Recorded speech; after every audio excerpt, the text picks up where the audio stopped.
Sir చెప్పండి, అమలాపురం యువకుడిగా కూటమి ప్రభుత్వ పరిపాలన గురించి మీరేం చెప్తారు? అమలాపురానికి కూటమి ఎమ్మెల్యే అభివృద్ధి చేశారా? లేదంటే మాజీ మంత్రి అంతకుముందు ఎమ్మెల్యే అయినటువంటి పినిపే విశ్వరూప్ సారథ్యంలో అమలాపురం మంచి జరిగిందా? మీ యొక్క అభిప్రాయం ఏమంటారు? ప్రస్తుతం రాష్ట్ర పరిపాలన ఏ విధంగా ఉన్నదనేది మనందరం గమనిస్తున్నాం. అయితే ఒక నియోజకవర్గాన్ని బేస్ చేసుకుని చెప్పలేం. ఎందుకంటే రాష్ట్ర పరిపాలన బాగుంటే ఆటోమేటిక్గా నియోజకవర్గాల పరిపాలన కూడా బాగుంటుంది. రాష్ట్రంలోనే సంక్షేమం సంక్షేమం అనేది అడ్రస్ లేకుండా పోయింది ఆంధ్రప్రదేశ్లో. ప్రస్తుతానికి మీరు చూస్తుంటే ఏదైతే జగన్ గారు ప్రవేశపెట్టిన సంక్షేమ పథకాలు ఉన్నావో అవి ప్రజల్లో తిరుగుబాటు లేకుండా ఒకటి రెండు అరకొరగా చంద్రబాబు గారు రుచి చూపిస్తున్నారు అంతే జస్ట్. కానీ రాష్ట్ర ప్రభుత్వం ఫెయిల్ అయిందండి సంక్షేమ పథకంలో. కాబట్టి నియోజకవర్గ పరిస్థితులు ఏ విధంగా ఉంటాయని మనం ఈజీగా అంచనా వేయచ్చు. ఇక్కడ అమలాపురం సంబంధించి యువకుడు కదా శ్రీకాంత్ అమలాపురం ఎమ్మెల్యే అభ్యర్థిగా నిల్చోబోతున్నారు. అంటే ఒకవేళ రాబోయే ఎన్నికల్లో అధిష్టానానికి సీట్ ఇస్తే ఆ యువకుడి గురించి మీరు ఏం చెప్తారు? గెలిచే అవకాశం ఉందా లేవా? మేము విశ్వరూప్ గారితో పాటు ఇక్కడ పనిచేసిన అనుభవం ఉంది.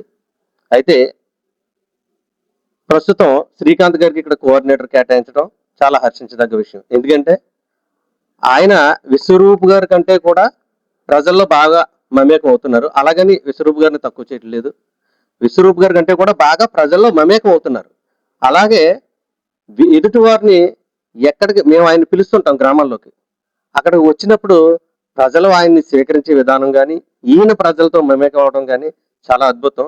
కాబట్టి నియోజకవర్గంలో శ్రీకాంత్ గారికి ఎదురు లేదు. నెక్స్ట్ ఎలక్షన్లో ఖచ్చితంగా ఆయనకి సీటు ఆయనకే కేటాయిస్తారు, మాకు నమ్మకం ఉంది. ఆయనే ఖచ్చితంగా కాబోయే ఎమ్మెల్యే. ప్రస్తుతం యువతకి సంబంధించి ధర్నాలు జరుగుతున్నాయి. నిరుద్యోగ యువతని కూటమి ప్రభుత్వం నెట్టేంట మించింది అంటున్నారు. మరి ఈ రోజు ఏం సార్, అవతల వైపు కూటమి ప్రభుత్వం మాత్రం మేము మంచి ఉద్యోగ అవకాశాలు కల్పించామని చెప్తున్నారు. ఎవరిది నిజం ఏంటంటే మీరు ఏమంటారు? కనబడుతూనే ఉంది కదండి. ప్రస్తుతం జెన్జీ ఏ విధమైన ఉద్యమాలు చేపట్టారనేది మనం కేంద్ర స్థాయిలో చూస్తున్నాం, దేశ స్థాయిలో చూస్తున్నాం. అలాగే రాష్ట్ర స్థాయిలో కూడా ఒక జెన్జీ ఉద్యమం రాబోతుంది. అది వైఎస్ఆర్సీపీ ఆధ్వర్యంలో.